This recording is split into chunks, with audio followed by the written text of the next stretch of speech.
saja sesuai nafsu dan keinginan kalian.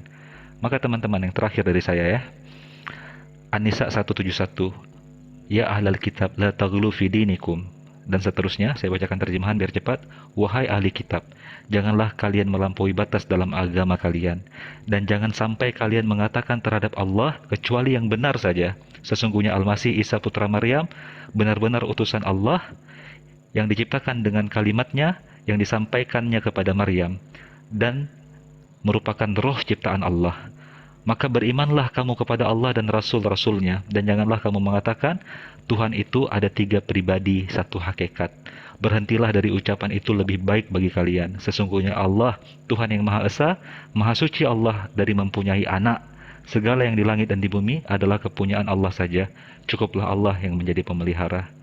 Sadarlah, di kehidupan yang merupakan ujian ini, jangan sampai salah memilih Tuhan, saudara-saudara Kristen yang saya sayangi. Sekian. Oke, dilanjut. Saya matikan waktu. Siapa? Ustaz Alip? Kores monitor, Kores. Saya terakhir Kores? biar bunut. Mana monitor nggak? Kores? Oke, lanjut ya Ustaz Alip. Oke. Baik, aduh sorry kalau jauh dari perangkat. Bagi kawan, tadi sudah disampaikan beberapa poin sama Mbak Feby ya. Saya singgung Mbak Feby bahwa ketika membahas tentang perikop, permasalahan perikop, poin inti dari ayat yang sedang kita bahas, bahwa yang Anda sedang menyalahkan saya, bahwa ya di situ adalah pertama yang dituduh itu siapa dan yang menuduh itu siapa, itu yang Anda permasalahkan, bukan mempermasalahkan tentang perikop. Di situ jelas yang dituduh tidak waras lagi adalah Yesus, yang menuduhnya adalah keluarganya. Fix, itu permasalahan selesai. Jangan dititik berat kalau nggak ada perikop gitu. Nah, lalu kembali mengenai pembahasan ini ya, buat kawan-kawan Kristen, ketika Anda menggunakan standar disebut sebagai anak Allah, ini juga yang akan jadi bahasan lanjutan menarik ya.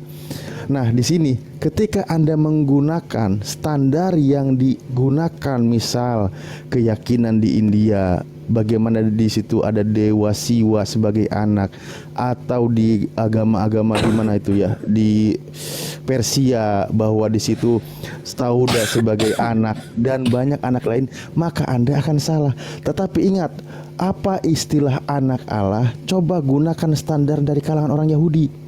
Jangan gunakan dari Yunani, jangan gunakan dari Mesir, dewa-dewa, jangan gunakan dari Persia, jangan gunakan dari paham Hindu. Karena di sana memang mereka mengkonsepkan ada Tuhan Bapa, Tuhan Anak, di mana semuanya Tuhan. Tetapi ketika Anda menggunakan standar yang digunakan oleh kalangan Yahudi, maka Anda tidak akan salah paham. Anda bisa buka di Mazmur 82 nomor 6.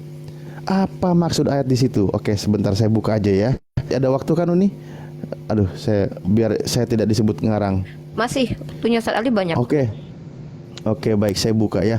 Begini, karena Anda menggunakan standar dewa-dewa Yunani sehingga ada Tuhan Anak, standar dari Persia, standar dari beberapa yang lain, sehingga apa? Di situ mereka menuhan. Tetapi ketika Anda menggunakan istilah yang ada di kalangan Yahudi, maka Anda akan salah menuhankan Tuhan. Kenapa saya berani katakan demikian? Mari kita baca. Ketika apa maksudnya di Mazmur 82 nomor 6, aku sendiri telah berfirman, kamu adalah Allah dan anak-anak yang maha tinggi kamu sekalian. Makanya ketika Musa di Keluaran 7 nomor 1 dikatakan, engkau menjadi Allah, utusan Tuhan yang mendapat kekuasaan, wakil Tuhan di muka bumi untuk melawan Firaun. Lalu kembali penjelasan tentang Mazmur 82 nomor 6. Apa yang disebut dengan Allah dan anak-anak Allah? Di sini ada penjelasannya nih. Istilah Allah dalam bahasa Ibrani itu Elohim. Maksudnya mengacu kepada tokoh-tokoh, pemimpin dan hak Israel yang ditugaskan sebagai wakil Tuhan dalam melaksanakan keadilan, melindungi yang lemah dan menolong membebaskan mereka dari para penindas. Istilah ini sama sekali tidak berarti bahwa manusia berkemungkinan menjadi Allah. Ini loh bunyinya. Tetapi hanya bahwa mereka dapat menjadi wakil Allah dengan kuasa dan wibawa untuk menjatuhkan hukuman dan melaksanakan keadilan. Itu maksudnya, dia itu sebagai utusan Tuhan yang disebut dengan anak Allah itu. Ketika dikatakan anak Allah, jangan sampai dituhankan. Karena Yesus dikatakan demikian. Nah, lucunya adalah kalangan Yahudi jangankan untuk meyakini sebagai Tuhan, meyakini sebagai Allah, anak Allah aja ditolak. Diyakini sebagai utusan Tuhan aja ditolak gitu. Ketika dia mengatakan sebagai utusan Tuhan, utusan Allah, disebut anak Allah, mereka telah menghujat Allah. Karena apa? Yesus telah menghujat apa? Karena mereka telah menolak Yesus.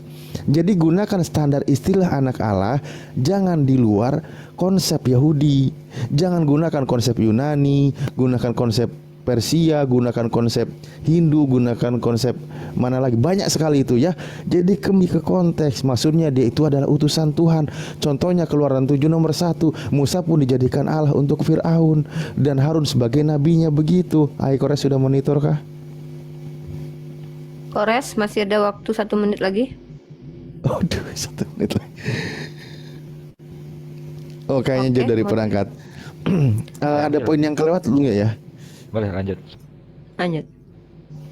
Ya, begitu ya kawan-kawan ya. Ingat, ketika kami membaca kitab Anda tadi yang tertulis banyak, ketika baik di Matius 7, kita kembali ke poin, jelas di terjemahan lama menggunakan kata Tuhan. Saya kembalikan lagi, kenapa dia standarnya sebagai Tuhan? Karena dia, Yesus sendiri yang mengaku sebagai anak manusia yang diberi kuasa. Loh, makanya dia melakukan mukjizat, dia melakukan kehebatan. Itu tertulis di kitab Anda, Kisah Para Rasul 2 nomor 22. Karena dengarlah pengumuman untuk orang Israel, Yesus banyak melakukan mukjizat. Itu yang dikehendaki oleh Tuhan. Yesus sebagai anak manusia, utusan Tuhan, dia diberi kuasa untuk melakukan perkara-perkara keputusan begitu. Terima kasih. Terima kasih. Oke, saya akan mencatat, sudah membacakan lagi poin dari Bang Ali ya, bahwa Bang Ali menegaskan di sini bahwa teman-teman ini menghinakan Tuhan yang transenden, menjadi Tuhan yang imanen dengan definisi atau istilah-istilah yang menurut Bang Ali itu adalah penghinaan terhadap Tuhan ya. Seperti dan Bang Ali mengatakan ajaran Kristen tidak diakui oleh ajaran mereka yang menganut ajaran para nabi-nabi. 2 poin itu yang disampaikan oleh Bang Ali. Kemudian Ustadz Alif yang saya catat adalah jangan menggunakan standar dewa pagan, ajaran pagan dalam konsep agama. Gitu menurut. Kalau kalian menggunakan konsep Yahudi atau Bani Israel tentang anak Allah, maka anak Allah bukanlah Allah, karena banyak anak Allah dan juga bahkan Musa pun dijadikan Elohim. Itu poin dari Ustadz Alif. Saya rasa itu menanggapi dari Mango ya. Silakan. Sini saya sapa dulu Bang Kriswanto, karena setelah ini kita akan closing statement. Tadi Kristen memulai dulu, maka Kristen juga akan memulai untuk closing statement. Bang Kriswanto, Anda 1 kali argumentasi, saya kasih waktu paling maksimal 2 menit saja menanggapi yang sudah berlangsung diskusinya ya. Boleh menanggapi semua ataupun salah satu dari pihak Muslim. Silakan. Oke, terima kasih. Selamat malam semuanya. Ya, saya adalah umat Kristen dan saya mempunyai iman. Iman saya adalah bahwa Tuhan Yesus itu adalah Tuhan. Dan saya percaya bahwa Tuhan itu ada. Dan memang benar Tuhan Yesus itu adalah 100% manusia. Dia juga bisa mati. Dan juga bahwa Tuhan Yesus adalah Tuhan. Buktinya adalah Tuhan Yesus itu, kalau dari definisi yang Tritunggal itu sebenarnya Tritunggal itu Allah yang sejak zaman penciptaan manusia itu Allah itu awalnya menciptakan semua bumi, dunia dan segala isinya. Dan yang terakhir adalah manusia. Itu semua adalah ciptaan Tuhan, ciptaan Allah, ciptaan Sang Bapa ya. Itu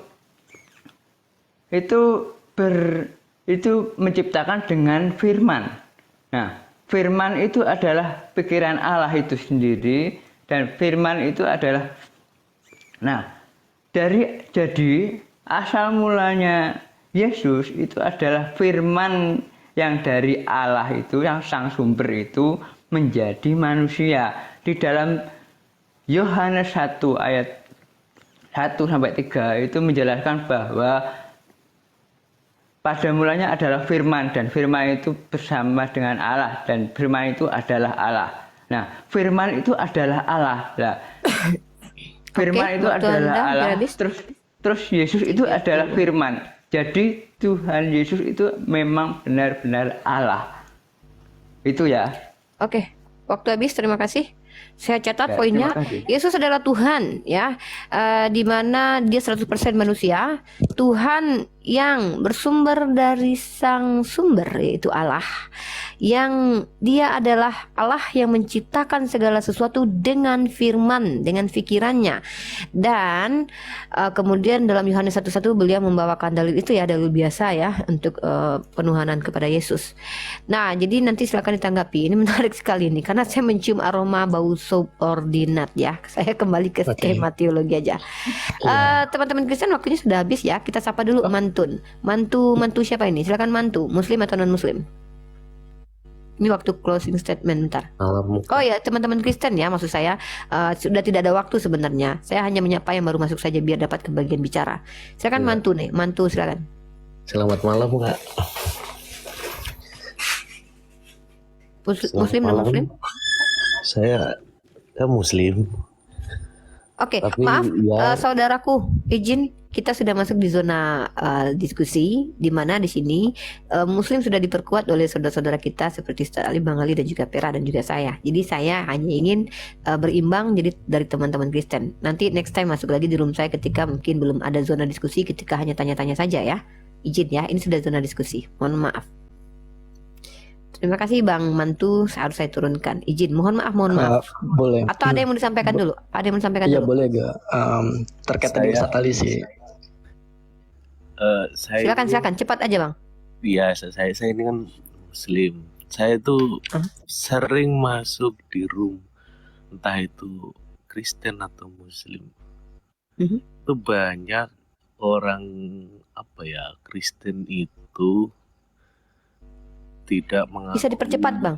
tidak mengakui Isa itu sebagai utusan.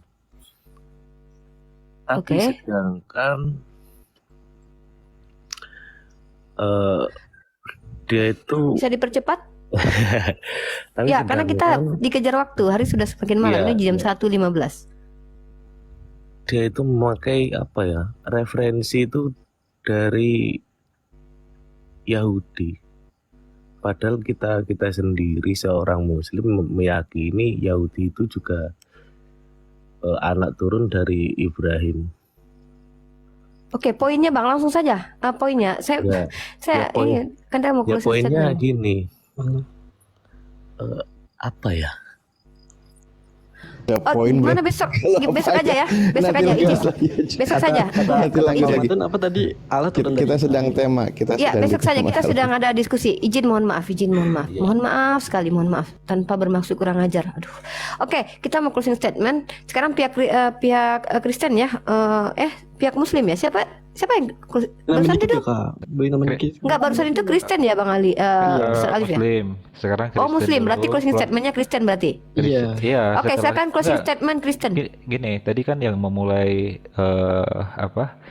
Kristen. sesinya adalah Kristen. Mm-mm. Pihak kedua Muslim. Sekarang closingnya pihak Kristen duluan, baru Muslim juga closing. Oke, silakan sekarang Kristen berarti ya. Silakan closing statement langsung ya. Ini closing statement. Ini sebelumnya dari statement dari Ustadz Ali ya, maksudnya untuk menjelaskan, saya suka sih dengan Ustadz Ali ini dengan menjelaskan dengan lembut gitu, dengan tidak berbicara kasar, dengan itu membuat saya maksudnya secara penjelasan suka aja gitu. Oke. Ustadz Ali bilang kan tadi kan daging menjadi manusia ya, bukan daging tetapi firman yang telah Ini Anda menjadi manusia. kepada siapa? Memuji siapa tadi itu? Ustadz Alif atau Ustadz Ustadz Ali? Ustadz Ustadz Ali. Ustadz Ali bagus, Ustadz Alif bagus. Oh, luar biasa, Masya Allah. Mudah-mudahan bisa jadi asbab hidayah buat Anda. Bulu Baik, kuduk saya merinding dipuji laki-laki. nggak apa-apa. Enggak, maksudnya Jangan salah paham gitu. dari cara ininya. Baru segitu Ustadz Ali. Baru segitu. Aku mah udah sering. Ustadz Alif mah dibilang gemoy, bahkan I love you di bawah itu tadi.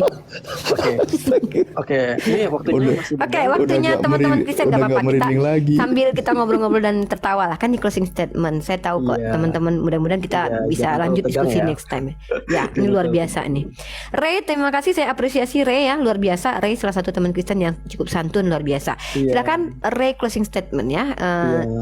Kan tadi kan Ustadz Ali kan 3 menit bilang ya. daging menjadi manusia, tapi bukan daging firman yang telah menjadi manusia. Nah, terus saya tadi menjelaskan tadi yang dari Ustadz Alif ya, yang tentang Allah disebut itu Elohim gitu. Kenapa harus Elohim gitu? Dan jangan pakai bahasa Israel atau gimana.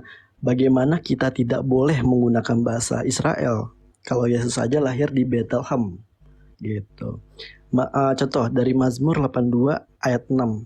Allah itu disebut Elohim. Allah itu disebut Elohim. Elohim itu berakhiran dengan kata him yang berbentuk jamak. Yang tunggalnya itu adalah Eloah. Gitu. Jamak. Jadi yang dimaksud adalah Elohim, ada Bapa, Putra, dan Roh Kudus. Yang dimaksud dengan Bapa, Putra, dan Roh Kudus itu bukan antara Bapa dengan anak gitu. Jadi Allah itu menurunkan firman. Firman-Nya itu Yesus. Dan yang bekerja itu adalah Roh Kudus. Gitu. Gitu aja sih. Mungkin dari Feby atau Manggo ada tambahan. Oke, keren ya. Saya mencium aroma subordinat. Di situ ada kata Elohim. Elohim itu adalah berbentuk jamak dari Eloah yang berarti Iya. Nanti tidak kita elaborasi lagi after this. Oke. jamak menjadi satu. Gitu. Oke, siapa lagi? Masih Oke, 1 baik, dari menit saya ya. 31. Dari saya dulu. Menggo, Dari saya silakan boleh Menggo. dulu ya. Oke, Boleh. jadi ini tema kita kan Yesus bukan Tuhan ya. Saya sebelumnya ini kan Yesus bukan Allah tadi ya. Saya sebenarnya Yes. mengenai kata Allah tadi kan sudah oke sebenarnya dengan sepakat. Umi Rifa tadi. Tapi tiba-tiba tadi muncul Bung Mata Ali apa Alif itu ya menunjukkan Elohim itu masuk lagi menjadi generic name, tapi udah lah nggak usah kita persoalkan itu ya. Karena kan sebenarnya tadi saya sudah mengatakan bahwa Allah itu adalah sesuatu yang proper menjadi generik ya, Iya. tapi tadi Allah ditunjukkan menjadi sesuatu yang generik lagi. Tapi Iya, saya pikir betul. itu next aja karena udah kita bicarakan. Nah, Ini ada kembali kepada kesepakatan topik. antara Menggo dengan Dre. Izin Iya, walaupun closing tetap saya agak sedikit. Ada kesepakatan Menggo dengan Dre ini ya, bahwa ada, nanti kita sampaikan. Ada kesepakatan saya cium di sini. Subordinat lagi, lanjut. Enggak, saya bukan subordinat. Jadi Oke, kita bisa Yesus buktikan bukan itu Tuhan nanti. itu saya merefute bahwa Yesus itu bukan Tuhan. Jadi bagi saya Yesus adalah Tuhan karena sebenarnya juga banyak secara implisit ayat-ayat di Alkitab yang menunjukkan Yesus adalah Tuhan secara implisit ya. Tapi karena teman-teman biasanya menyatakan di mana tertulis Yesus menyatakan dirinya adalah Tuhan, sembahlah aku, yang meminta secara eksplisit, maka saya coba tunjukkan argumentasi saya berdasarkan Matius 7 ayat 21. Apakah kemudian di situ dikatakan itu bukan Tuhan, itu adalah Kyrios, itu adalah Tuhan? Tetap saja, karena kemudian di ayat 23-nya muncul Yesus itu sebagai penguasa surga. Artinya itu kemudian dari ayat 7 21 sampai dengan ayat 23 di situ jelas secara eksplisit Yesus menyatakan dirinya adalah Tuhan. Diperkuat lagi tadi dengan istilah anak Allah atau anak Theos. Oke, saya jadi teringat nih. Tadi Umi Rifa mengatakan, kenapa kalau anak Allah adalah Allah sedangkan ibu Tuhan bukan Tuhan. Nah itu sama aja, kasih saya analogi sedikit. Yang namanya anak cucu Israel adalah Israel, tapi kakeknya Israel bukan Israel. Artinya Abraham atau Ibrahim itu bukan Israel, bukan bangsa Israel, walaupun dia adalah kakeknya si Yakub atau si Israel. Tapi anak cucu dari si Israel semuanya adalah menjadi Israel. Ya itu aja mungkin analogi yang bisa saya sampaikan tentang itu. Itu closing statement saya bahwa imam kami bukan imam. Dalil Alkitab Anak mengatakan Israel jadi Israel. sorry Ya, ya. Oke, lanjut. anak cucu Israel kan Israel, Saya tapi catat ya. kakeknya Anak Israel jadi kakeknya Israel. kakeknya Israel kan bukan sebagai bangsa Israel. Abraham bukan bangsa Oke. Israel. Jadi kembali lagi, saya menyatakan bahwa dalil Alkitab sangat jelas menyatakan bahwa Yesus adalah Tuhan. Sekian Oke. dari saya, silakan 4 kepada menit teman 20 yang lain. detik. Saya dulu ya, Pak. Oke, Feby. Gini, saya sebenarnya lebih ke Ustadz Alif ini. Masih Jadi gini, Alif. jadi gini. Kalau misalnya Ustadz Alif mau membaca Alkitab, belajarlah bagaimana cara membaca Alkitab tersebut, biar nggak simpang siur. Coba tanya sama Kak Manggo, Kak Re, apakah membaca istilahnya dia tidak waras contohnya. Maaf nih aku ngitip yang lagi tadi. Belajar itu seperti cerita dari awal. Cobalah baca lagi dari awal. Atau mungkin Kak Ustadz Alif bisa tanya saya bagaimana cara baca Alkitab. Karena saya juga sebenarnya biar kita sebenarnya gini, supaya saya juga tahu nih gimana cara baca, karena katanya kan di Al-Quran juga tidak ada perikop. Nah, sama. Kalau di kita itu ada perikop, jadi harus tahu, jeli membaca. Jadi supaya apa sih jalan ceritanya kenapa bisa muncul kata ini gitu loh. Jadi jangan menjadikan kayak jadi ambang gitu loh, istilah kapal kok jadi oleng gitu loh. Jadi belajarlah untuk membaca Alkitab itu secara detail gitu. Terus juga kalau paganisme itu kita tuh menyembah berhala. No, kita itu nggak menyembah berhala. Kalau dibilang kalian menyembah manusia, no, kita itu sebenarnya Yesus itu turun ke bumi itu memang sebagai manusia. Tujuannya apa? Untuk sebagai penggenapan seperti itu. Tapi yang kita sembah, kalau nggak percaya, buka di Yohanes 10 ayat 30, di situ dikatakan aku dan Allah adalah satu. Jadi dari judul ini Yesus bukan Tuhan. Sebenarnya menurut saya Yesus itu adalah Tuhan karena aku dan Allah itu adalah satu. Itu terbukti di Yohanes 10 ayat sampai 30. Baca aja dari ayat Yohanes 10 ayat dari 1 sampai 30. Di situ banyak yang mengatakan Yesus dan aku dan Allah itu adalah satu. Itu jadi dari inti dari topik malam ini. Jadi kalau untuk Ustadz Alif kayaknya kalau untuk mengambil satu supaya nggak jadi ambang nih kapalnya, kayaknya harus lebih belajar lagi gitu. Terima kasih. Ustadz Alif gemoy kata netizen. Oke, masih ada waktu lagi. Siapa lagi? Habis ya? Saya boleh Udah. menambah? Oke, Bang Kris. Ya, untuk apa? Yesus, ketika Yesus itu mau masuk ke perutnya Maria ibunya Yesus ya, itu sebelum dia masuk di perutnya Maria sang perawan itu ya, itu ada penampakan seperti malaikat dari Tuhan. Itu dia juga menyatakan bahwa akan lahir seorang juru selamat ya. Kenapa kok juru selamat? Karena di dalam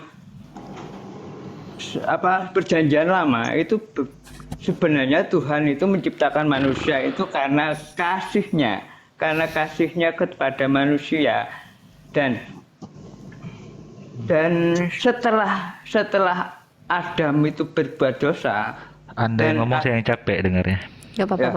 Bang Ali. Beliau baru 2 kali masuk room. Setelah Adam berbuat dosa dan Adam itu dan manusia itu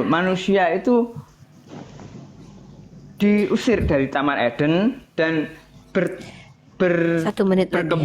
berkembang dan bertambah banyak, dan akhirnya manusia itu bertambah banyak dan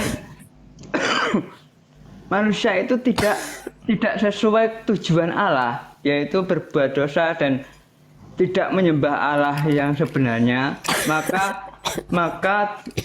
Maka Allah itu menurunkan firman-Nya, yaitu Yesus, agar manusia itu percaya pada Allah sang sumber itu, agar bisa menyembah Allah itu sendiri, bisa kembali kepada Allah dan tidak akan binasa, tidak akan mati, tetapi akan hidup kekal 3 bersama detik. dengan Allah. Itu ya. Terima kasih. Intinya iman Bang- saya seperti Bang iman Kriswanto. Ya. Kristen seperti itu ya. Terima kasih. Iya. Oke. Eh, abang-abangku, asatisku perlu saya perkenalkan ya.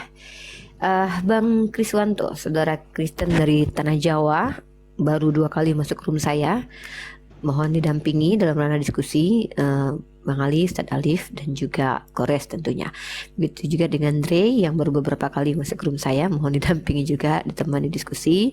Begitu juga dengan Mbak Feby baru pertama kali masuk, dan juga Menggo. Luar biasa. Saya sangat mengapresiasi teman-teman saya yang Kristen pada malam ini. You're amazing ya. Akhlaknya teman-teman Kristen, kesantunannya, kecuali Bang Irip ya. Bang Irip, saya terganggu sekali dengan beliau, dan luar biasa. Mudah-mudahan diskusi teman-teman menjadi asbab hidayah bagi mereka. Bukan kita yang memberi hidayah, tapi Allah. Tapi bisa jadi dengan adanya diskusi yang santun ini dengan teman-teman kita Kristen, mereka masuk ke sini dan mereka nyaman di sini, didampingi oleh Bang Ali dan Ustadz Alif, insya Allah menjadi asbab selamatnya orang-orang yang harusnya kembali ke fitrah. Wallahu a'lam bishawab, kita tidak tahu itu. Tapi kita tetap bersabar ya, karena memang Allah perintahkan itu untuk bersabar. Sabar dan sabar. Baik, terima kasih sudah closing statement dari sebelumnya, sebelum pihak muslim ya. Teman-temanku yang Kristen, saya bacakan kembali closing statementnya dari Ray tadi. Ray, izin ya, saya agak ada satu argumen buat Ray. Ray tercium subordinat, nanti biar diklarifikasi. Nanti setelah ini ya, setelah kita ini ya closing. Feby mohon maaf tidak substansi yang dibahas, tetapi tolong Ustadz Alif diajarkan kembali membaca Bible menurut Feby ya. Belajar sama Feby baca Bible Ustadz Alif ya. Nanti saya belajar sama dia, harus janji dia harus mau. Oke. Itu kayaknya kode akan berujung kepada saling DM kayaknya. Gimana ya, supaya nggak salah, bercanda supaya nggak cantik saya. salah, enggak, maksudnya maaf ya Kak, karena ya, paham, gini, paham Kak dari Feby. yang muslim kan nggak mau nih, kalian jangan salah cover dong sama Alkitab kami, jadi kita itu supaya Paham, saling paham. memahami gitu loh. Siap Kak Feby, siap. Insya Allah kita lakukan itu. Terima kasih Kak Feby masukannya. Dan buat Ray, apresiasi juga karena sempat memuji Ustadz Alif dan Bang Ali, tapi tidak memuji saya, tidak apa-apa lah. Oh iya. Oke, just joke. Saya heran, Ustadz Alif selama di sini tuh yang dipuji selalu Ustadz Alif. Saya jadi cerumbu ini. Soalnya kan Dan Menggo. Jadi itu waktu. Dan Menggo juga, thank you for Menggo ya, luar biasa Menggo ya. Hujahnya cukup santun, tidak menghujat agama Islam dan memaparkan dari segi keimanannya. Pokoknya apresiasi malam ini buat teman-teman narasumber muslim, Kristen dan Muslim, luar biasa, masya Allah ya. No debat kusir pada malam ini. Oke, baiklah saudara sekarang.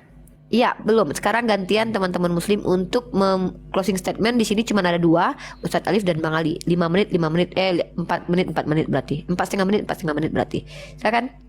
Izin ya Ustadz Alif, saya duluan ya. Oke, Bang Ali. Baik, pertama untuk saudari Febri, saya berikan Feby ya, bukan Febri. Saya berikan sedikit pengetahuan ya, mungkin belum tahu bahwa sejarah pembagian skema pasal, ayat, bahkan perikop itu adalah barang baru di Alkitab Anda. Bukan sesuatu yang begitu ditulis oleh para penulis kitab, apakah itu Matius dan seterusnya, sudah ada barang itu. Tidak, saudari. Itu adalah sebuah inovasi untuk memudahkan pengertian dari cara membaca dari Bible itu sendiri. Sejarahnya, Uskup Agung Stephen Langton dan Kardinal Hugo de Sancto Cairo mengembangkan skema pembagian sistematik Alkitab itu di awal abad ke-13, saudari Feby. 1300 tahun setelah Alkitab itu ada. Jadi jangan salah Anda, jangan Anda katakan itu adalah sesuatu yang sakral. Itu adalah produk manusia, perikop, nomor, dan pembagian pasal. Bahkan kalau pembagian yang lebih sistematis dan menjadi tatanan Alkitab modern itu rampung abad ke-15. Barang baru itu. Bukan original. Pelajar lagi ya. Kemudian saya ingin mengutip sebagai closing statement saya dari sebuah buku yang bernama Paganism in Our Christianity, ditulis oleh Arthur Weigel, seorang historian, ahli sejarah arkeolog abad ke-20 dari Inggris, peneliti berbagai macam peradaban dan kebudayaan kuno, dan bidang spesialis beliau adalah mitologi Mesir misalnya. Dalam bukunya tersebut, beliau memberikan paparan yang sangat luar biasa bahwa ada skema yang sangat mirip sekali antara Trinitas dengan berbagai macam kepercayaan kuno masa lalu. Misalnya, Trinitas yang diperkenalkan oleh Kristen terhadap Yesus, satu dari 3 pribadi, ternyata telah lebih dahulu diperkenalkan oleh berbagai macam penyembahan masa lalu seperti Persia kuno, Mitra, berperan seperti Yesus, satu dari 3 pribadi Tuhan. Osiris dalam kepercayaan Mesir kuno, satu dari 3 pribadi Tuhan. Bakus dalam kepercayaan Skandinavia kuno, satu dari 3 Tuhan. Krishna, satu dari 3 Tuhan juga. Tritheisme itu adalah barang yang telah lama diperkenalkan dalam peradaban manusia. Bukan barang baru itu, saudara-saudara. Bukan tiba-tiba datang Kristen yang pertama perkenalkan. Bahkan lebih menariknya lagi, Arthur Weigel dalam bukunya tersebut, Christianity in Our Paganism, menjelaskan bahwa Yesus, Mitra, Osiris, dan Bacchus serta Krishna setelah diteliti memiliki tanggal lahir yang sama, 25 Desember.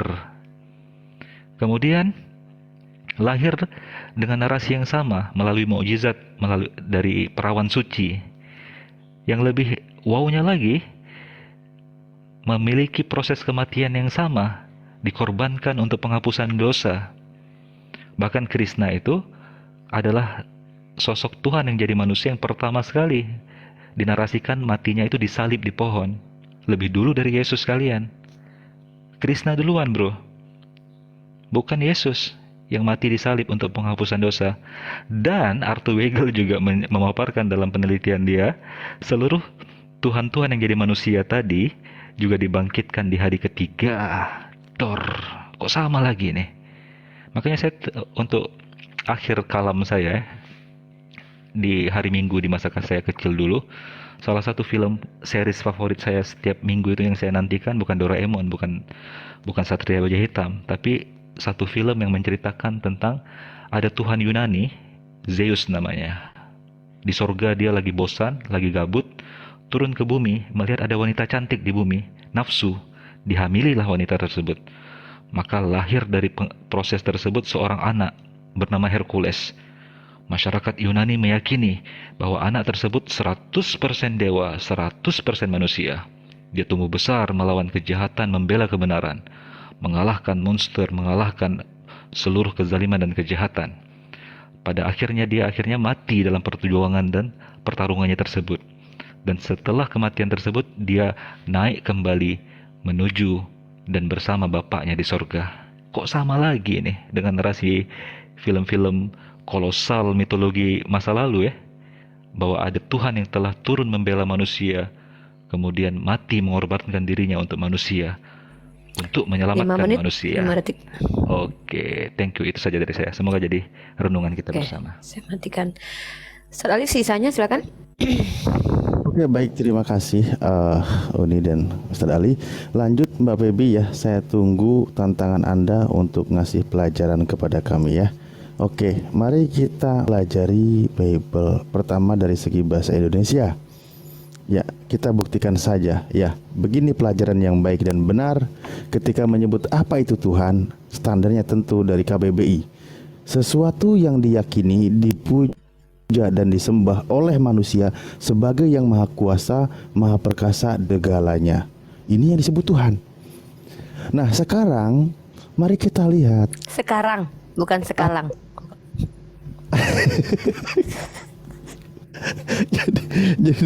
jadi elol saya, aduh, gini. Nah, makanya di sini Yesus berkata ya, Yohanes 5:27 ini yang tadi saya katakan, dan ia telah memberikan kuasa kepadanya, kepada Yesus maksudnya, untuk menghakimi karena ia adalah anak manusia. Posisi Yesus di sini yang diberi kuasa, bukan yang maha kuasa, bukan yang maha gagah. makanya nggak ketemu. Oke, saya takutnya open cam mungkin jaringanku kurang kuat. Pengakuan Yesus sendiri di Yohanes 5:27, dia itu hanya diberi kuasa, dan pengakuan dia sebagai anak manusia tidak sesuai dengan kaidah bahasa. Mari kita lihat yang disembah, yang harus disembah menurut Yesus itu siapa? Contoh Matius 4 nomor 10. Nyahlah engkau iblis, sebab ada tertulis, sembahlah Allah Tuhanmu, hanya kepadanya engkau berbakti. Perintah Yesus menyembah itu hanya kepada Allah, hanya kepadanya engkau berbakti, bukan kepada Yesus. Nah, itulah Tuhan yang benar yang dikenalkan oleh Yesus. Ketika Anda menuhankan Yesus, artinya sesuai dengan standar KBBI. Apakah Yesus yang dipuja, yang disembah oleh manusia sebagai yang maha kuasa, maha perkasa dan sebagainya? Tidak masuk melalui pernyataan Yesus. Contoh yang tadi saya baca, bahkan di Yohanes 5:30-nya, aku tidak dapat berbuat apa-apa dari diriku sendiri. Aku menghakimi sesuai dengan apa yang aku dengar, dan penghakimanku adil, sebab aku tidak menuruti kehendakku sendiri, melainkan kehendak Dia yang mengutus aku. Lah, posisi Yesus itu utusan, bukan yang maha kuasa. Dia penerima kuasa, tidak masuk standar ketika Anda meyakini Yesus sebagai Tuhan. Nah, memang kata Kurias itu jelas sebagai Tuhan ketika Ibu Rita Wahyu menjabarkan bahwa posisi itu sebagai Tuhan. Hanya ada yang dispesialkan kepada Yesus, dituhankan karena berdasarkan keyakinan, meyakini berdasarkan dari doktrin. Memang konsili menempatkan bahwa Yesus sebagai Tuhan, padahal pernyataan Yesus sendiri, dia sebagai hamba Tuhan, bukan Tuhan. Kisah Para Rasul 3 nomor 13, Allah Israel, Allah Ishak dan Yakub adalah Allah nenek moyang kita yang telah memuliakan hambanya, yaitu Yesus. Jelas, Yesus sebagai hamba. Tidak mungkin hamba itu adalah Tuhan, karena Yesus sendiri yang bilang seorang hamba tidak lebih tinggi daripada tuannya. Jelas kata Yesus. Makanya Anda salah alamat memposisikan Tuhan, tidak sesuai dengan yang dikenalkan oleh Yesus. Begitu kakak. Waktu sudah habis atau masih kurang lama? Pas banget. Pas, oke. Oke, dengan selesai closing statement maka sesi diskusi kita sudah clear, tapi kita masih boleh ya melanjutkan dalam sesi ngobrol-ngobrol dan tanya-tanya. Mungkin teman-teman Kristen ingin bertanya-tanya tentang Islam. Feby mungkin ada yang mau ditanyakan? Iya. Boleh saya Bergantian? dulu ya, tunggu. Saya dulu. Boleh. Oke. Saya mau Oke. ngambil kutipan dari kata Kak Ali nih. Jadi kita mau samain persepsi dulu nih sama Kak Ali. Tadi kan Kak Ali, Kok malah ngajak resepsi gimana sih? enggak supaya Ustadz Alifnya juga ngerti gitu loh. Tadi kan Ya Ali bilang jangan ngomong resepsi dulu lah. Kok saya merasa gimana ya? jangan Saya juga- ini dulu dong, jangan Saya juga dipotong dulu panjang, dong. saya juga panjang lebar bicara, yang dituju Feby cuma Ustadz Alif doang ya. Oke lah, nggak apa-apa. Tunggu nih, aku mau bilang dulu nih sama Kak Ali. Tadi kata Enggak, Kak Ustadz Ali aku kok. catat ya. Itu bukan original. Itu buat cara memudahkan dalam membaca. Makanya saat ini ada perikop atau alinea atau paragraf. Benar tidak? Iyalah, kan saya baca data itu. Oke, kita ini ya kita skip. Nah, gini loh, yang namanya contoh Masih ingat sebuah- data saya abad keberapa itu? Coba mau saya uji Tunggu dulu. dulu nih, aku cuma mengutip dari omongan mau abad keberapa kayak itu. Ini kan intinya yang dikatakan Pelan-pelan, Pak gitu Supir. loh.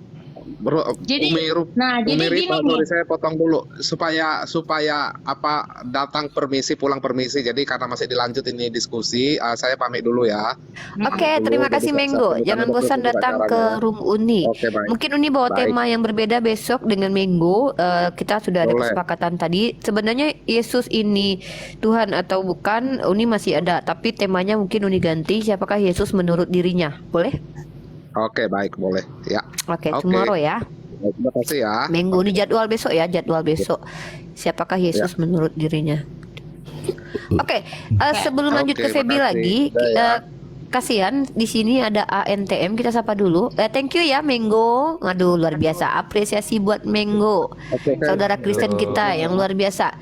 Teman-teman yang di bawah, saya minta tolong teman-teman yang di bawah, ketika ada saudara-saudara kita yang santun, mereka berdiskusi, mencoba menjabarkan keimanan mereka, jangan kalian jadikan mereka penghujat dengan kalian menyerang pribadi mereka di bawah.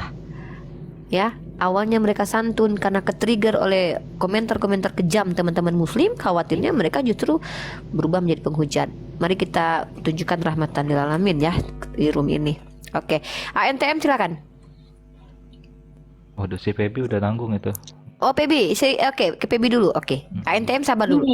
Jadi kata Kak Ali kan itu bukan original, itu buat cara memudahkan dalam membaca, makanya ada perikop sekarang ini atau alinea atau paragraf. Ya, Istilahnya dalam setuju nggak?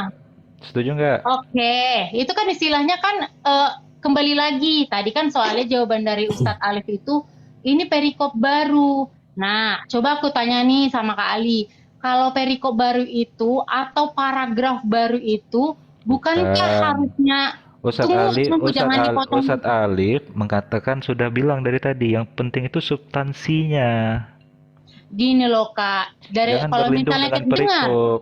tunggu, yang namanya dalam cerita itu supaya seperti yang saya bilang kapalnya nggak oleng, jadi kita harus tahu awal mula ceritanya kenapa. Kalau persubstansi itu namanya nggak, loh bisa aja orang salah persepsi gitu loh. Kakak mau, contoh nih aku baca Al-Quran, kok begini sih, berarti aku bisa salah persepsi. Nah disitulah maksudnya saya itu bilang, kan saya setuju lah kakak bilang gini, itu cara memudahkan kita untuk membaca. Gini, kalau misalnya substansi itu orang itu bisa berpikirnya, kok bisa ya orang tidak waras, dikatakan keluarganya tidak waras, otomatis pemikiran kita sebagai manusiawi, iya ya kenapa bisa begitu gitu loh. Jadi menurut saya itu kalau dibilang substansi, kalau tidak membaca akar dari permasalahan itu apa, itu akan membuat persepsi baru atau pemikiran baru gitu loh. Kak Gini Febri, bukan saya ingin membela Ustadz Alif ya, tapi saya coba mendudukkan perkara dengan proporsional. Ustadz Alif juga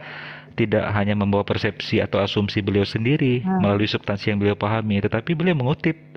Tadi beliau katakan Matthew Henry, tafsiran atau komentari dari beberapa otoritatif dalam komentar Alkitab itu. Matthew Henry beliau sebutkan juga menyatakan hal yang sama. Anda membantah Matthew Henry? Kan gini loh Kak, apa yang dibilang Matthew Henry? Coba aku cari dulu deh. Silakan Ya elah, ya Allah, ya Rahman, ya Rahim. Karena Kenapa gini sih loh, kakak? karena gini loh, saya memang jujur. Apa aku tadi?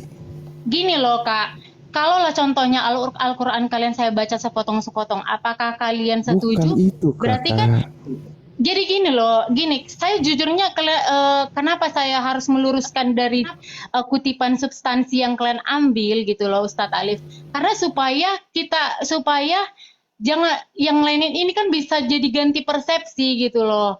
Kalau mengambil kata Beliau bawa sini data. kayak gini. Yang mana? Nah, Dari tadi, makanya Anda nggak nyimak. Ini. Iya loh, kakak kita ini di sini bersamaan loh dari tadi, gimana sih? coba karena di Alkitabnya kita itu apa? Yang mana? Nih, Mana? Markus 3:21 di sini adalah Matthew Henry Commentary. Penjelasannya banyak, dia capek-capek mikir, nulis kayak gini sebanyak ini, Anda patahkan dengan kalian itu salah. Ya Allah, kasihan kali.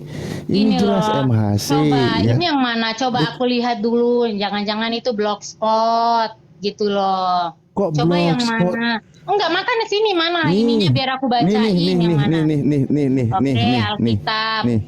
Itu tafsiran. Tafsiran ya, dengar ya Kak, yang kata tafsiran itu kan bisa jadi prediksi. Ini bahasa Indonesia tafsiran itu katanya prediksi loh. Bisa jadi bisa enggak. Nih ya. Markus saya bukain ya. Contoh begini, Markus 3:21. Oke. Nah, waktu kaum keluarganya klik, kita buka. Nih saya ajarin kakak cara baca Bible ya. Itu bukan Bible Kak, itu bukan Bible. Yang natanya Bible itu Alkitab langsung, nggak tafsiran. Kalau kakak baca tafsiran bisa jadi oleng ini kita, kapal kita. Kakak kalau mau baca, buka Alkitab kami langsung, bener nggak isinya itu? Ini apa ini? Intinya aku melihatnya katanya tadi tafsiran, bukan Bible. Kacau Tafsiran. nih orang. Belajar dulu Loh. lah Kak Febri. Astagfirullah. Tafsiran itu komentar. Gini, Kak, komentari gini. Iya kan komentar, dengar ya kaum Kak, keluarganya tafsiran mendengar. itu Kak boleh tafsiran dibacain itu nggak? Markus ayat 3 tuh boleh dibacain nggak? Kak boleh. coba deh lihat Kak Ray Kairos. Enggak, Jadi itu kan waduh. ada kesinambungannya. Sebentar, Lihat deh, sebentar, Kak, sebentar, itu kan sebentar. ayat 20, Ini saya 21. harus tengahi Cara ya. bacanya beda sama yang kita tahu Sebentar, gitu loh. Feby, sebentar saya mau Oke, tengahi oke, ini. oke. Tenang. Saya coba bersikap profesional di sini. Tadi kan Anda menuduh Ustadz Alif hanya mengutip kemudian berasumsi dengan alasan Karena dia substansi. substansi tadi dibilang dia. Ternyata beliau membawa data. Ternyata Mana datanya? itu Matthew Henry. Anda tahu? Mana? Coba Anda klik di Coba Google siapa mana? Matthew Henry. Coba Feby pernah dengar Matthew Henry nggak? Aku Nggak nggak pernah dengar, jangan. aku cuma tahu Alkitabku aja. Aduh, makanya itu Feby belajar dulu siapa Matthew Oh enggak, Henry. dengar ya. Uh, Orang bisa gini konsepnya. Orang bisa berkomentar apa saja, orang bisa berargumen, memberikan tafsiran apa saja yang mereka tahu tentang Alkitab. nih Tapi Kak, kalau Kak, yang dengerin. dengar, tapi Nih. kalau orang kalau Hmm. misalnya orang yang punya kitab itu pasti ngerti cara bacanya bagaimana. Coba kakak tanya sama Kak Ray, apa dia mau diselidikkan? Tapi menurut si Matthew Henry begini cara penafsirannya. Penafsiran itu menurut pemikiran dia, itu kata tafsiran loh. Definisi tafsiran itu menurut dia, setelah dia membaca itu, ini loh tafsirannya, ulasannya, luasnya gitu lah dia bilang. Itu kan menurut dia gitu loh. Tapi setelah kita baca dari awal dari ayat satunya, itu bukan ke situ loh arahnya. Jadi istilahnya dalam deskripsi suatu cerita, kita harus tahu dulu seperti yang saya bilang, harus tahu akarnya, permasalahannya apa. Dia 31 dibilang, dia 1 dibilang Gara-gara Feby ngeyel nggak jadilah DM sama Ustaz Alif. bukan loh, ini gini, istilahnya begitu Kak lah. Feby. Coba saya ngambil dari Al-Quran, yang tafsiran, yang kira-kira tafsirannya itu salah. Terus dalam pemikiranku loh kok begini, menurut kalian, ya siapa yang Gini, disalahkan? KPB gini, coba Kan nggak mari kita terima kan cari. kalau dibilang, kalau Bukan. seandainya Al-Qurannya Mungkin bisa ditafsirkan, aku mungkin bisa Aduh, bantuin. gimana ya? Aku ini Bisa. menjelaskannya. Aku boleh bantuin nggak? Wanita tidak pernah salah Ustaz, udah akui Oke, aja. oke. Iya. Itu kakak yang di Markus 3:21 ya. Coba kakak baca 3:22 sama 3:28. Dan ahli-ahli Taurat yang datang dari Yerusalem berkata, ia kerasukan Beelzebul dan dengan pembunuh setan. Nah, 3:28. Aku berkata kepadamu, sesungguhnya semua dosa dan hujat anak-anak manusia akan diampuni. Semua hujat yang mereka ucapkan. Gitu. Tetapi apabila seorang menghujat Roh Kudus, ia tidak mendapat ampun selama-lamanya, melainkan bersalah karena berbuat dosa yang kekal. Gitu. Dari sini mungkin ada masuk gak dari apa yang kita bahas tadi? ini yang ngomong siapa ya? Coba saya bantu perkuat. Tunggu, ini yang Itu ngomong Ray siapa ya? ini. Kak Ray ya? Oke. Ray. Kayaknya Kakak Ray juga mungkin harus baca dari Markus 3 ayat 1-nya deh Kak, supaya kakak supaya ngerti sih apa maksud Jangan yang dari sampai kena ceritanya semprot itu. juga sama Gitu Feby. sih. Ray. Aduh. KPB, coba pahami di situ itu yang mengatakan tanda kutip tidak waras lagi itu keluarganya, itu poinnya loh. Poinnya tuh di Gini, situ. Gimana Ja- ya? Ada istilahnya Enggak. kayak saya yang bilang tadi loh, ngerti nggak sih? Feb, Contoh saya aduh, baca udah, ya Feb. Al-Quran Feb, kalian Feb, gitu. Gini. Kalau saya ngambil kutip Bukan. sedikit aja bisa salah tafsir gitu loh. Bisa salah Coba ini gini. gitu loh. Oke, baik. Saya perkuat. KPB coba baca Yohanes 7 nomor 5. Yohanes berapa? 7 nomor 5, KPB yang berbaca. 7 ayat 5 ya. 7 ayat 5 ya. Hmm. Sebab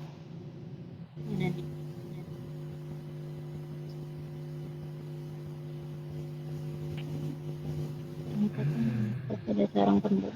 Margamu apa sih Feby? Margamu? Nah itu Aritona. Aritonang. Oh, pantesan. Ayo KPB baca yang keras. Gini loh, kan aku tadi udah bilang aku harus baca dulu. Ini gimana ya cara apanya? Masih gak mau baca. Kalau cuman baca cuman satu ayat, itu kita nggak akan ngerti maksudnya apa. Jadi saya pun harus baca dulu dong. So, kenapa? Biar saya juga nggak salah tafsir sama Alkitabnya saya gitu loh. Sama kayak saya harus membaca punya kalian supaya saya nggak salah tafsir juga saya harus baca dari awal gitu. Ibaratkan cerita nih atau pembuatan suatu apa gitu, suatu ilmiah gitu Atau lah Bang istilahnya Ray kan aja harus deh yang tahu. baca, Bang Ray. Bener kata Yesus, jangan berikan mutiara Sebab kepada bedua. saudara-saudaranya sendiri pun tidak percaya kepadanya. Maksud Nah. ini adalah sebagai perumpamaan. Contoh, misalkan saudara-saudaranya. Nah, misalkan saudara sesama misalkan ini perumpamaan sebagai umat muslim. Saudara-saudaranya tuh bukan tentang hanya kekeluargaan, melainkan saudara-saudaranya bangsa Israel gitu.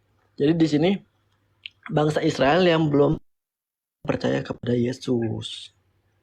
Saudara-saudaranya, contoh deh, misalkan saudara Muslim, mungkin ada misalkan dari sebagian saudara Iya. Muslim yang Gini Bang Ray, contohnya berkhianat Bang Ray, dan menjelek-jelekan maaf. gitu. Maaf. Oke. Mana? Makanya saya bilang tadi kan ini poin yang sedang dibahas adalah keluarga sendiri pun tidak meyakini kalau Yesus itu Tuhan. Itu prinsipnya. Kenapa demikian? Kalaulah keluarganya meyakini Yesus dikatakan Tuhan, tidak mungkin dia berkata kepada Tuhannya tidak waras. Itu nggak mungkin. Masa keluarga berani mengatakan kepada Tuhannya bilang tidak waras gitu loh. Nah, diperkuat memang banyak penolakan dari saudaranya sendiri. Buktinya saya baca Yohanes 7 nomor 5. Sebab saudara-saudaranya sendiri pun tidak percaya kepadanya, tidak percaya kepada Yesus. Ini bukti menunjukkan jangankan menjadi utusan pun banyak penolakan gitu loh. Mohon pahami konteks yang sedang dibahas. Oke, saya masuk ya. Feby, jadi gini, Feby ini menolak bahwa yang dituduh tidak waras itu Yesus gitu. Iya, karena istilahnya dari yang saya baca ya. Oke, enggak, itu aja poinnya. Siapa? Gitu. Berarti yang dituduh ODGJ di situ siapa, Feby? Bisa disebutkan? Dari ayat itu dikatakan ada ahli Taurat sama iblis. Itulah yang Oke. Wait. Matius berapa, Ustaz Alif? Oke. Markus. Nih, Kita baca ya. ini Kita baca pelan-pelan ya. besar loh. Oke. Keluarganya berarti nya itu adalah iblis ya. Nya itu iblis berarti ya, yang nya besar ya. Tunggu. Keluarga iblis. Tunggu aku baca. Oke, atau kita ganti keluarga Belzebul mendengar ya. Hal itu. Jadi kaum keluarga Belzebul mendengar bahwa hal itu mereka lanjut Salif datang hendak mengambil Belzebul. Sebab kata mereka Belzebul sudah tidak waras lagi. Lah, kalau Belzebul dituduh tidak waras, berarti yang nuduhnya malah nggak waras. Orang Belzebul mah nggak waras, gimana sih? Gini loh, baca deh. Dan ahli-ahli Taurat yang datang di Yerusalem berkatakan, ia kerasukan Belzebul. Jadi, siapa ia? Ia siapa? Dari awal itu dikatakan ada. Ia siapa? Ia siapa? Ia yang kerasukan itu siapa? Ada gini nih, ia menyuruh muridnya. Tadi aku baca. Siapa yang dituduh ahli Taurat itu kerasukan? Ia itu siapa? Tunggu, aku tadi ada baca sebentar. Judulnya perikopnya apa, Seralip? Yesus dan Belzebul. Bukan, jangan baca dari situ. Bacanya dari Yesus. Enggak, saya. Ini judulnya loh. Karena itu Yesus dan Belzebul. Kakak Uni itu bersangkutan. Itu yang kalian ambil itu, coba lihat. Itu 20. Itu bersangkutan dari awal, dari yang ayat 3 ayat 1-nya. Cara bacanya gitu, Kak. Jadi kalau Kakak mau baca. Oke, kita ikuti maunya Pebi. Oke, Pebi mau dibaca dari Markus berapa? Dari ayat 3 Markus 3 ayat 1 baru sampai ke. Oke, biar saya coba baca Markus 3 ayat 1. Baik, saya coba baca ya. Sampai ke dia akhir. Oke, saya baca. Kemudian Yesus masuk lagi di rumah ibadat. Di situ ada seorang yang mati sebelah tangannya. Ya. Mereka mengamat-amati Yesus kalau ia menyembuhkan orang itu pada hari Sabat, supaya mereka dapat mempersalahkan dia. Dia ini siapa? Seseorang tadi, Kak. Kakak nggak baca deh duanya. Mereka Oke. mengamati Yesus kalau Saya ulangi ya. menyembuhkan seorang itu di hari Oke, saya Sabat. ulangi ya. Kemudian Yesus masuk lagi ke rumah ibadat. Di situ ada seorang yang mati sebelah tangannya. Mereka mengamat-amati Yesus kalau ia menyembuhkan orang itu. Berarti ia siapa di situ? Seseorang yang tadi, baca deh, Kak. Seseorang yang kalau gitu loh, Kak. Seseorang berarti kan ada orangnya gitu. Oke. Ulang lagi ya. Kemudian Yesus masuk lagi ke rumah ibadat. Di situ ada seorang yang mati sebelah tangannya. Mereka mengamat-amati Yesus kalau orang yang mati tangannya itu menyembuhkan orang yang mati tangannya itu pada hari Sabat. Kak, gini ya, Kak. Gini loh cara bacanya. Saya ganti di sini. Ya. Ulang lagi. Dikatakan Yesus. Apa namanya? Iya, Kata saya Yesus akan bertanya kepada gini. orang Coba, yang Feby sabar. Mari berdiri. Kemudian Yesus masuk lagi ke rumah ibadat. Di situ ada seorang yang mati sebelah tangannya. Ada dua orang berarti ya, Yesus dan yang mati tangannya ya. Betul, Feby? Feby saudari Ica.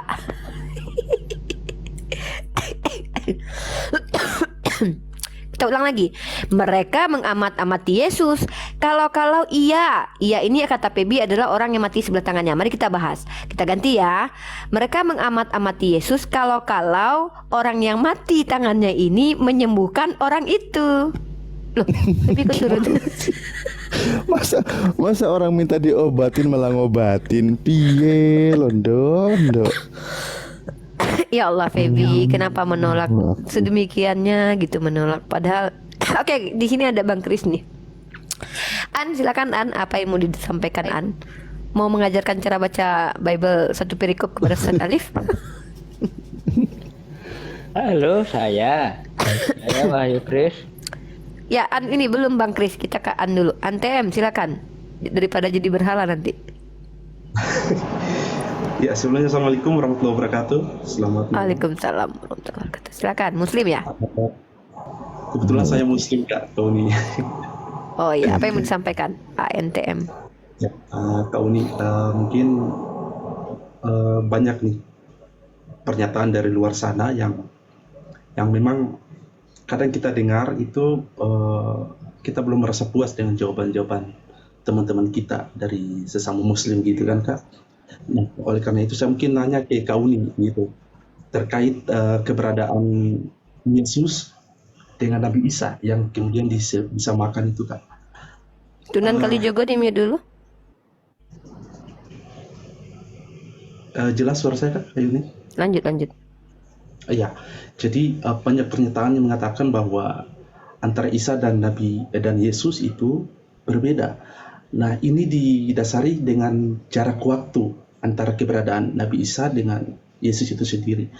Oleh karena itu mungkin saya minta tanggapan dari Kak Uni terkait pernyataan itu. Ulang lagi, saya nggak nyimak barusan. Saya masih ingat Feby. Iya. Ini mengenai pernyataan Yesus dengan Nabi Isa itu berbeda. Ini dari kaum Kristen ya? Iya, betul. Yang bilang begitu ya? Baik, gini. Lanjut, Salif. Iya.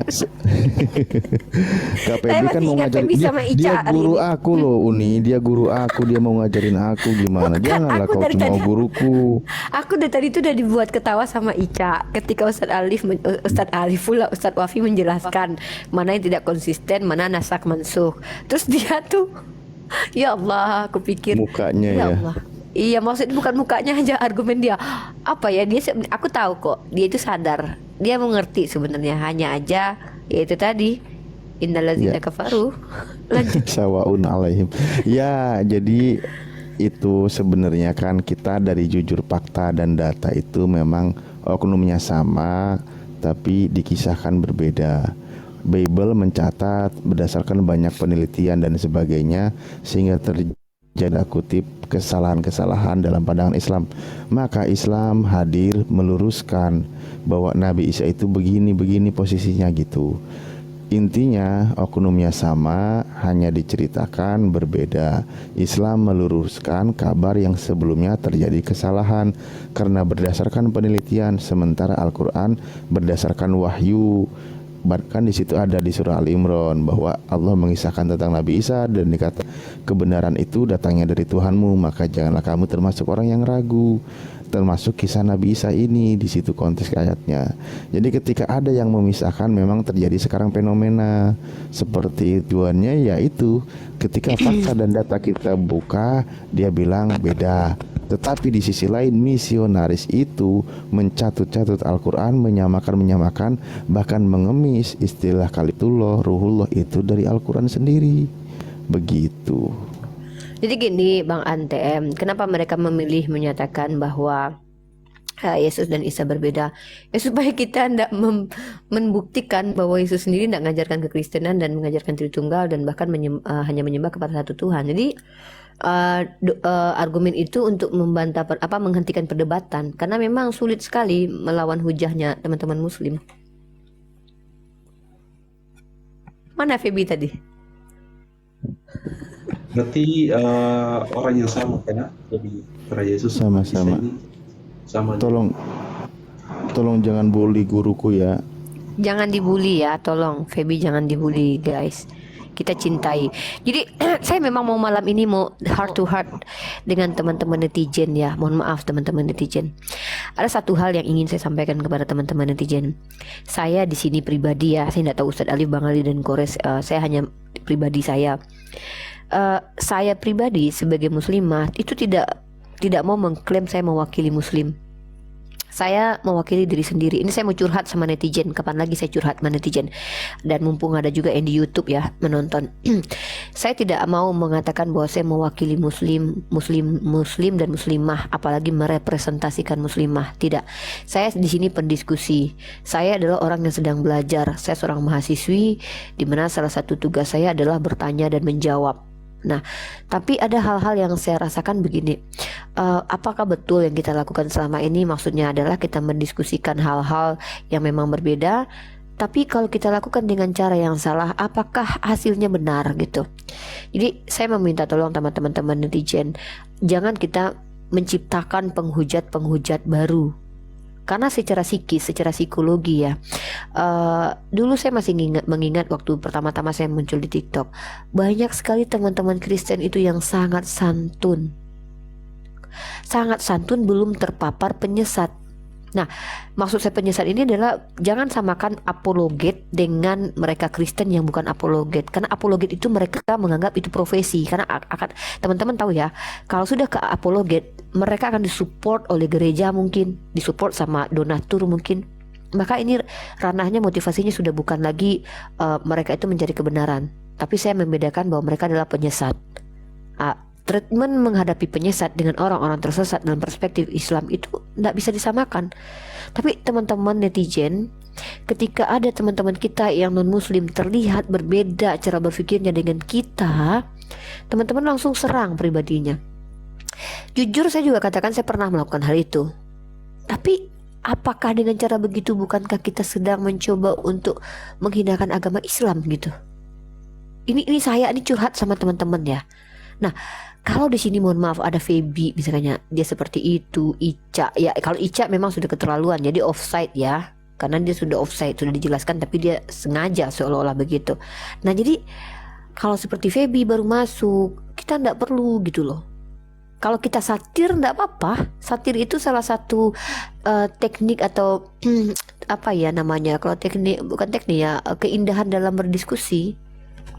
Tapi kalau seandainya kita menyerang membabi buta, tidak mempertimbangkan siapa yang kita hadapi, bukankah kita wajib merangkul?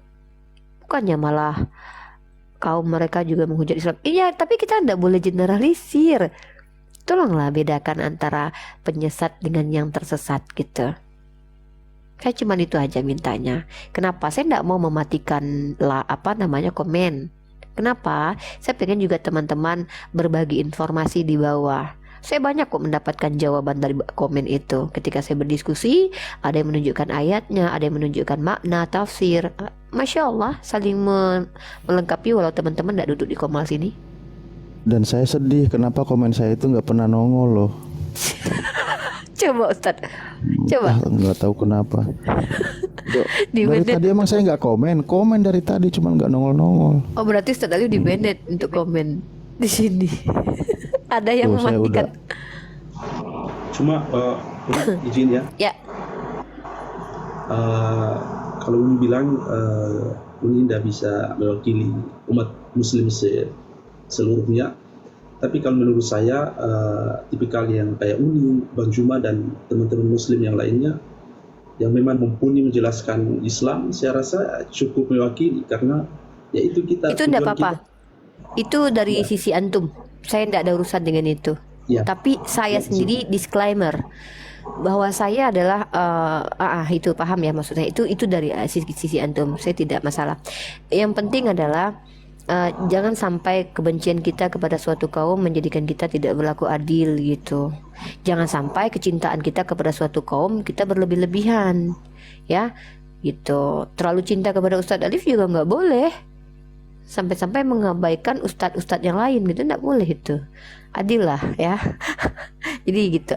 Nggak, saya betul-betul malam ini betul-betul hanya ingin bicara soft dengan netizen saja.